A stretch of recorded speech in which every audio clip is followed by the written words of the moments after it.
أعوذ بالله من الشيطان الرجيم بسم الله الرحمن الرحيم يسبح لله ما في السماوات وما في الأرض الملك القدوس العزيز الحكيم পবিত্রতা ঘোষণা করে আল্লাহ তাআলার যা কিছু আছে সপ্ত আকাশের মধ্যে, যা কিছু আছে সপ্ত পৃথিবীর মধ্যে। তিনি মালিক, তিনি পবিত্র, তিনি আজিজ অর্থাৎ অপ্রতিরোধ্য ক্ষমতার মালিক, হাকিম, তিনি মহাকৌশলী। হুয়াল্লাযী বাআসাল উম্মিয়্যিনা রাসূলাম মিনহুম, তিনি সেই আল্লাহ যিনি পাঠিয়েছেন উম্মীদের মধ্যে একজন রাসূল উম্মীদের মধ্যে হতে। যাদের মধ্যে পাঠানো সে তারা উম্মি এবং যাকে পাঠানো সে তিনি উম্মি। ইয়াতলু আলাইহিম আয়াতিহি, যিনি পাঠ করেন তাদের উপরে আল্লাহর আয়াতগুলি। ওই জাক্কিহিম, এবং তাদের পবিত্রতা ঘোষণা করেন। ওই আলিমুল কিতাব ওয়াল হিকমা, এবং শিখান তাদের কিতাব এবং হিকমত। ওয়াইন কারুম এবং কবরাফি দলালে মুবিন, যদিও তারা ছিল ইতিপূর্বে স্পষ্ট ভুল পথের উপরে। এখানে আরব সমাজে অনেক শিক্ষিত লোক ছিল, একেবারেই যে সব উম্মি তা নয়, কিন্তু আল্লাহ সমানভাবে তাদেরকে উম্মিন বললেন। এর কারণ হলো যে আসমানি কিতাবের জ্ঞান যদি না রাখে কোনো মানুষ, তাহলে তারা উম্মি। সে অন্য জ্ঞান যতই রাখুক, এই জ্ঞানের কারণে সে জ্ঞানীদের মধ্যে গণ্য হবে না। এটা আল্লাহর বিধান। এই জন্য বলছেন যে উম্মিদের মধ্যে তিনি উম্মি রাসূল পাঠিয়েছেন।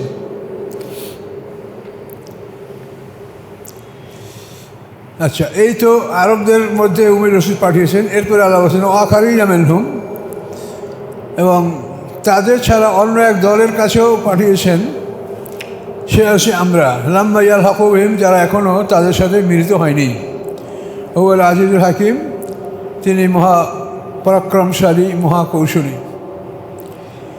যালিকা ফাদলুল্লাহ ইউতিহি মান ইয়াশা, এটা আল্লাহর অনুগ্রহ। এই অনুগ্রহ আল্লাহ দান করেন যাকে তিনি ইচ্ছা করেন। আল্লাহ যুল ফাদলুল আযীম, আল্লাহ অত্যন্ত বড় মেহেরবান এবং বড় অনুগ্রহের অধিকারী তিনি।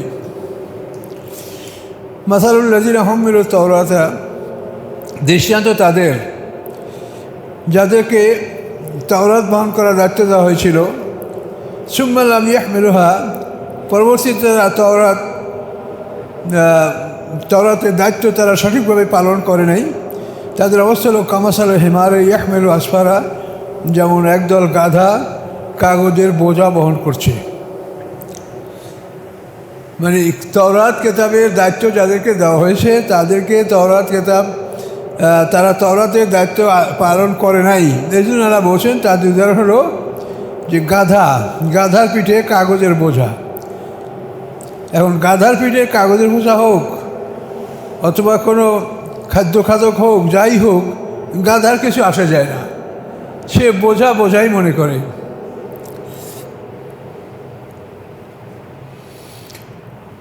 বি'সা মাসালুল কওমিল লাযিনা কাযযাবু বিআয়াতিল্লাহ, নিকৃষ্ট দৃষ্টান্ত ওই জাতির যারা আল্লাহর আয়াতগুলিকে মিথ্যা সাব্যস্ত করে। আল্লাহু লা ইয়াহদিল কওমাজ যালিমিন, আল্লাহ তাআলা জালেমদেরকে কখনোই হেদায়েত দান করে না। তাহলে আসমানি কেতাবের অবস্থান হচ্ছে যে আসমানি কেতাব যদি একটা লোকে পড়তে জানে, ভালো করে কিরাত জানে, কিন্তু সে অর্থ জানে না, তাহলে এর উদাহরণ হলো গাধার পিঠে কাগজের বোঝা। গাধা যেরকম কাগজের বোঝা বহন করে, কিছুই বুঝতে পারে না যে ওর মধ্যে কী আছে, ঠিক ওইভাবে আহলে কেতাব, সেই পূর্ববর্তীদের কথা বলা হয়েছে এবং আমাদের কথা বলা হয়েছে। আহলে কেতাবদের অবস্থা যে তারা এমন এক প্রাণী, মনে হয় যেন গাধার পিঠে কাগজের বোঝা চাপানো আছে। কুল ইয়া আইয়ুহাল্লাযীনা হাদু ইন যাআমতুম আন্নাকুম আউলিয়াউ লিল্লাহি মিন দুনিন নাসি ফাতামান্নাউল মাউতা ইন কুনতুম সাদিকিন।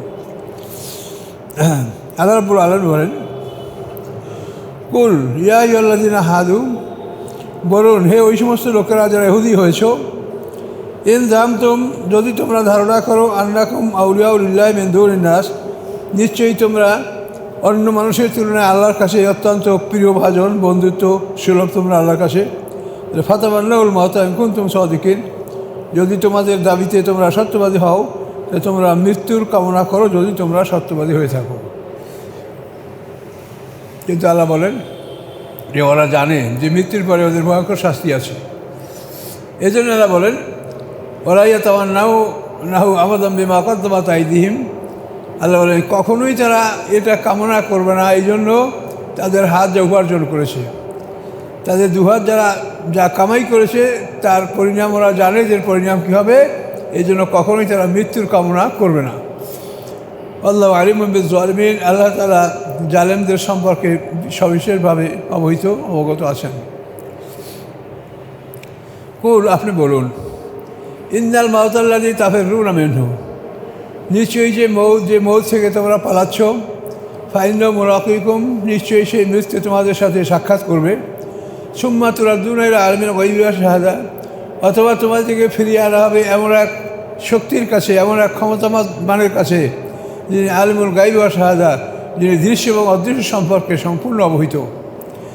ফায়ুনাব্বিউকুম বিমা কুনতুম তা'মালুন, অথবা তিনি খবর দেবেন তোমাদেরকে যা তোমরা আমল করতেছিলে। ইয়া আইয়ুহাল্লাযীনা আমানু, হে ঈমানদারগণ, ইযা নুদিয়া লিস-সালাতি মিন ইয়াউমিল জুমআহ, যখন তোমাদেরকে ডাক দেওয়া হয় জুমার দিনের জন্য, ফাসআউ ইলা যিকরিল্লাহ, তোমরা দ্রুত চলে আসো আল্লাহর স্মরণের দিকে, সালাতের দিকে, ওয়া যারুল বাই, এবং ছেড়ে দেওয়া বেচা কিনা। যালিকুম খায়রুল লাকুম, ইহা তোমার জন্য উত্তম, ইন কুনতুম তা'লামুন, যদি তোমরা জানতে। এই ঘটনাটা দ্বিতীয় রুকুয়ের একটা সামনে নজর আসছে। ঘটনা হচ্ছে দাহিয়াতুল কলবি একজন বিশেষ ধনী ব্যক্তি। তো আরবের ধনীরা তারা সাধারণত শীতের মৌসুমে তারা ইয়ামানে সফর করে এবং গ্রীষ্মের মৌসুমে তারা সিরিয়ায় সফর করে। তো দাহিয়াতুল কলবি একজন নামকরা লোক, ভালো একজন বণিক ব্যবসায়ী। কোনো একদিন জুমার দিনে আল্লাহ রসুল জুমার নামাজ আদায় করতেছিলেন।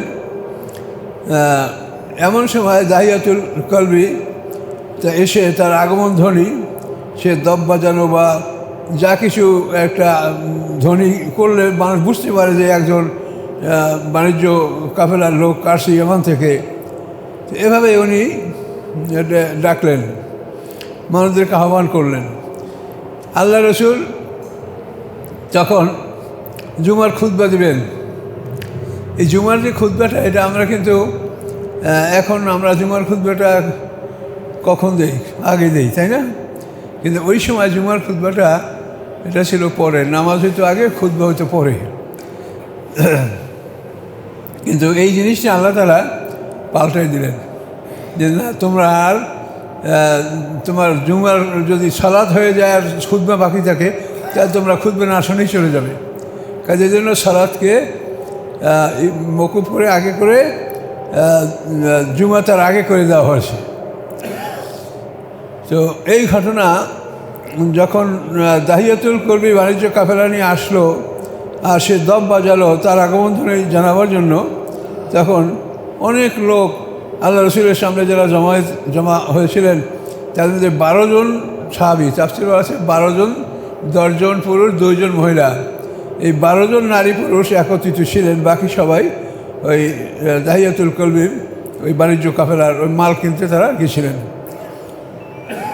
এই ঘটনায় আল্লাহ রসুল খুব মনক্ষুণ্ণ হলেন যে আমি তোমাদেরকে জুমার খুতবা দিব, এর মাধ্যমে তোমরা এখন এগুলি শুনতে যাচ্ছ।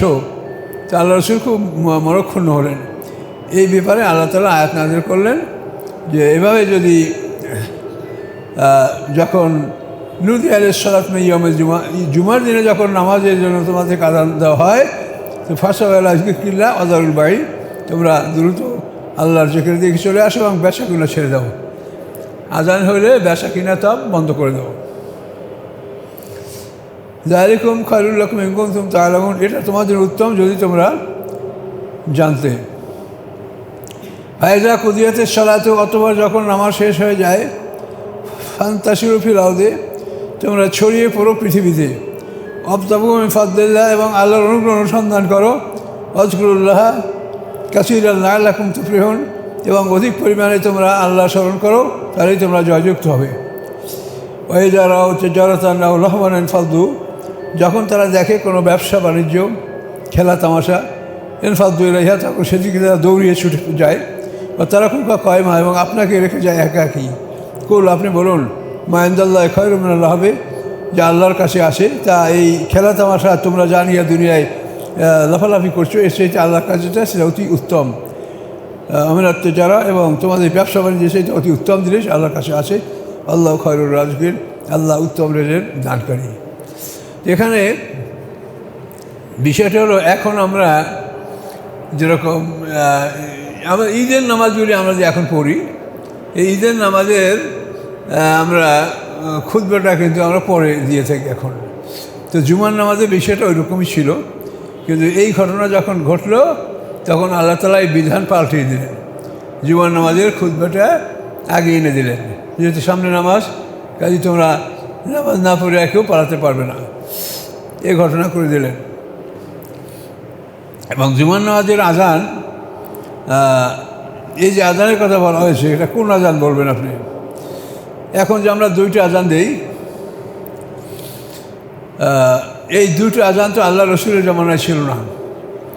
আল্লাহ রসুলের জামানায় একই আজান ছিল, মুয়াজ্জিন মিনারায় বসে দাঁড়ায় আজান দিত, আর এদিকে মেম্বারে যিনি ইমাম তিনি বসা থাকতেন, তিনি খুতবা দিতেন। তো এইভাবে একই আজান চলতে থাকে। হযরত ওসমান গনি রাদিয়াল্লাহু তাআলা আনহুর জামানায় তিনি দুটো আজানের ব্যবস্থা করেন। প্রথমে তার বাড়িতে তিনি আজানের ব্যবস্থা করতেন। তার বাড়ির ছাদে উঠে একটা লোক আজান দিত মদিনার আজানের সাথে সাথে। এই দুই আজানের লোকেরাই সব মদিনা মসজিদে জমা হতো। এভাবে দুইটা আজান চালু ছিল। কিন্তু এরপরে আমাদের এখন যে প্রচলিত আজান, এটা সম্পর্কে আমরা যেটা জানতে পারি সেটা হলো, ওসমান গনি রাদিয়াল্লাহু তাআলা আনহু কোনো একদিন মাররুজ জাহরানটা হলো মক্কা থেকে এটা 16 কিলোমিটার উত্তর দিকে মাররুজ জাহরান। তো এইখানে শুক্রবার দিন সব সাহাবীরা জমা হয়েছে ওসমান গনি রাদিয়াল্লাহু তাআলা আনহুর জামানায়। তখন সাহাবীদের মধ্যে একটা প্রশ্ন আসলো যে আল্লাহ রসুল আমাদের মাঝে নাই, এখন তো আমরা একটা সমস্যায় পড়েছি যে এই আজান যখন হয় তখন তো আমরা নামাজে চলে আসি, কিন্তু আজানের সাথে সাথে খুতবা হয়, তাহলে তো আমরা অনেকেই খুতবাটা শুনতে পাই না, তাহলে খুতবাটা কীভাবে শোনা যাবে? তখন সাহাবায়ে কেরামদেরকে নিয়ে এই বিষয়ে তর্ক বিতর্ক করার সুযোগ দেওয়া হলো। তারা পরামর্শ করলেন যে আমরা দুটো আজান দেব। প্রথম আজান এটা খুব জোরে দেওয়া হবে এবং সেই আজান শুনে সব লোক মসজিদে আসবে। এরপরে দ্বিতীয় আজান আল্লাহ রসুলের সুন্নাত, সেই দ্বিতীয় আজান দিয়ে আমরা জুমার নামাজ আদায় করব। তো এইটা সাহাবায়ে কেরামতে একমত হয়ে গেলেন, সব সাহাবায়ে কেরাম একমত। এটাকে ইজমায়ে উম্মত বলা হয়। তো এটা সাব্যস্ত হয়ে গেল দুটো আজান। এখন দুইটা আজানই বড় বড় করে দেওয়া হতো। প্রথম আজানে সব জমা হতো, দ্বিতীয় আজানে সব খুতবা শুরু করতো। এভাবেই শুরু হলো। কিন্তু এভাবে চলতে চলতে হিশাম ইবনে আব্দুল মালিকের সময়, হিশাম ইবনে আব্দুল মালিক এটা হলো আপনার উমাইয়া খেলাফতের হযরত মাবিয়ার আমল। তো 41 হিজরিতে শুরু হয়েছে মাবিয়ার আমল, এর থেকে 60 জীবন তো মাবিয়া ছিল। তারপরে মাবিয়ার পরে আসলো তার ছেলে ইয়াজিদ, ইয়াজিদের পরে আসলো তার ছেলে মাবিয়া ইবনে ইয়াজিদ, তারপরে খালেদ ইবনে ইয়াজিদ, এই দুই ছেলে পরস্পর। তো এদের পরে আসলো মারওয়ান। তো এই মারওয়ান 9 মাস মাত্র খেলাফতের দায়িত্বে ছিল। এই মারওয়ানের পরে তার ছেলে আসলো আব্দুল ইবনে মারওয়ান।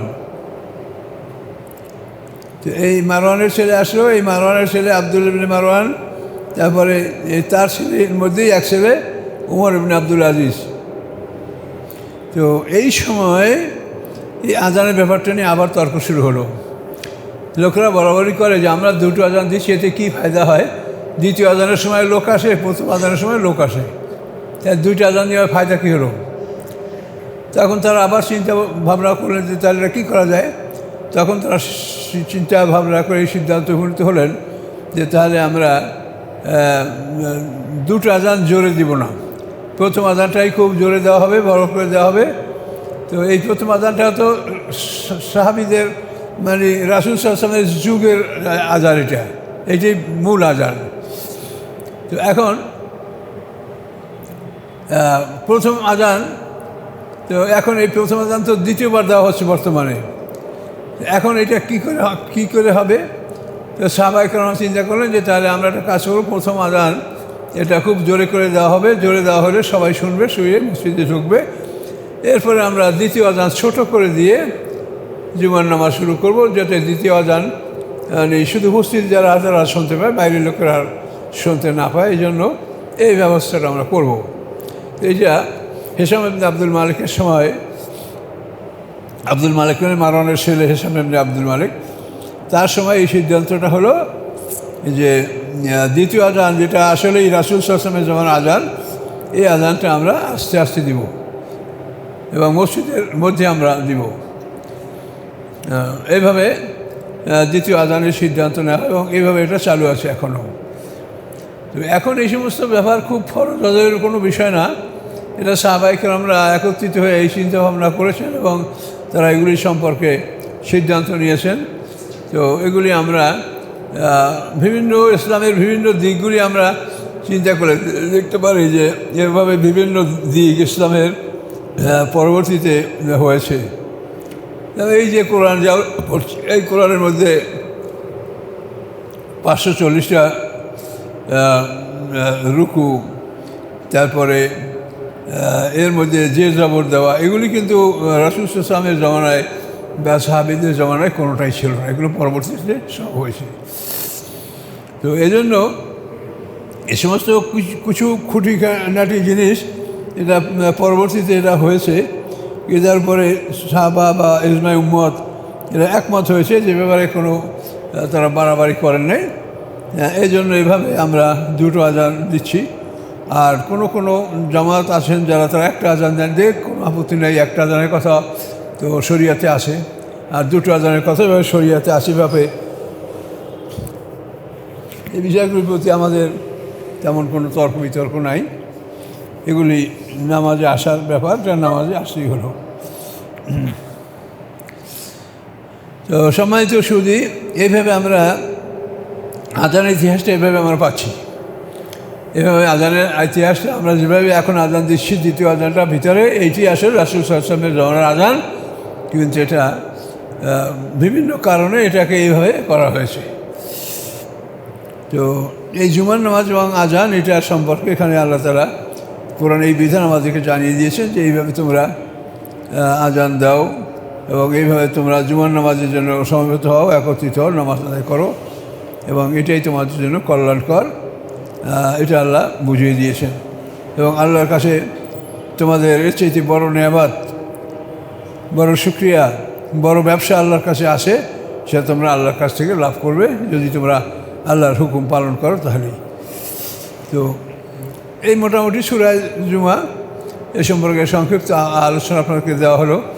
এগুলি আপনারা এর আলোচনা আগে আছে, আগে এ আলোচনা আগে আছে, অনেকবার আছে, কাজে আপনারা সেই সব সূরাগুলোতে মিলেই নেবেন। এখন আমার শারীরিক অবস্থা ভালো না থাকায় আমার কথা সম্পূর্ণ স্পষ্ট হচ্ছে না, আমি বুঝতে পারছি, আপনারা বুঝতে পারছেন। কাজে আপনারা এটা একটু ওই পিছনে তাফসীরের সাথে মিলাই নেবেন, সেখানে দেখবেন এটা আলোচনা আমার আরও বিস্তারিত বর্ণনা করা আছে, যে কীভাবে জুমার নামাজের আজান হয়েছে, কীভাবে এটা হয়েছে, এটা সব কিছু আছে।